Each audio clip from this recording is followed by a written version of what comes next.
लोकसभा चुनाव की तारीखों के ऐलान के साथ जैसे जैसे चुनाव का समय नजदीक आ रहा है, वैसे वैसे अब विपक्षी दल फिर से अपना वही पुराना राग यानी कि ईवीएम पर सवाल उठाना शुरू कर दिया है और ये सवाल फिर से समाजवादी पार्टी द्वारा उठाया गया है।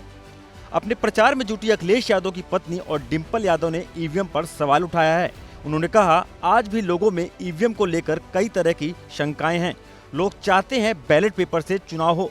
पिछली बार भी लोगों की शिकायतें थी कि वोट डाला लेकिन निकला नहीं। ईवीएम में लोगों में बहुत असमंजस है। बहुत सारे लोग लगातार बीते चुनाव में बात बोलता है, हमने वोट तो इस पार्टी को दिया लेकिन हमारा वोट निकला नहीं है। तो एक तरह की क्लैरिटी होनी चाहिए। भले ही ईवीएम सही हो तो भी लोग चाहते हैं, गांव के लोग चाहते हैं, शहरी लोग चाहते हैं कि बैलेट पेपर से ही चुनाव हो। जितने भी देश हैं पूरी दुनिया में सब जगह बैलेट पेपर से ही चुनाव हो रहे हैं। ईवीएम आई थी, उसके बाद वापस लोग बैलेट पेपर पे गए हैं क्योंकि लोगों के मन में कहीं ना कहीं एक शंका का भाव है कि ईवीएम में वोट डालने पे जिनको हम वोट डालते हैं उनको वोट नहीं मिलता है। अभी हाल में सुप्रीम कोर्ट की सख्ती के बाद चुनावी बॉन्ड का डेटा सामने आया है। उससे पहले चंडीगढ़ मेयर चुनाव में भी सुप्रीम कोर्ट ने दखल दिया था। इस पर डिम्पल यादव ने सुप्रीम कोर्ट की जमकर सराहना की और कहा, सर्वोच्च न्यायालय का रवैया अगर ऐसा ही रहा तो देश में व्यवस्था सुधर जाएगी।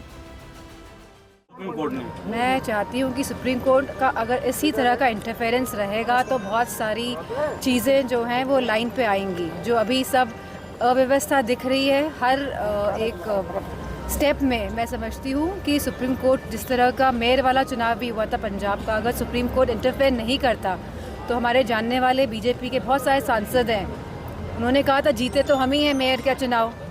तो इस तरह से गलत तरीके से चुनाव जीतना सही बात नहीं है एक लोकतंत्र की। अभी बीते कुछ दिनों तक मुलायम सिंह की छोटी बहू यानी कि अपर्णा यादव के सपा में वापसी की चर्चा थी, लेकिन रविवार को जब अपर्णा यादव ने सीएम योगी से मुलाकात की तो इस चर्चा पर विराम लग गया। जब डिम्पल से इस बारे में सवाल पूछा गया कि अगर अपर्णा मैनपुरी से चुनाव लड़ी तो क्या होगा, जिस पर डिम्पल यादव ने क्या कहा वो सुनिए। मुझे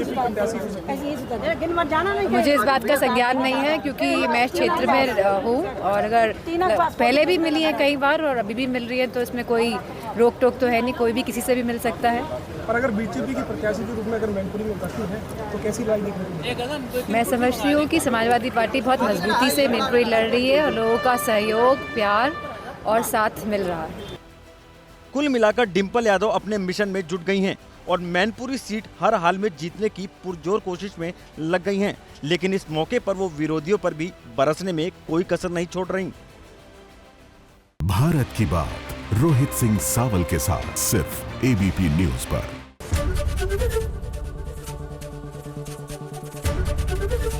एबीपी गंगा, खबर आपकी, जुबान आपकी।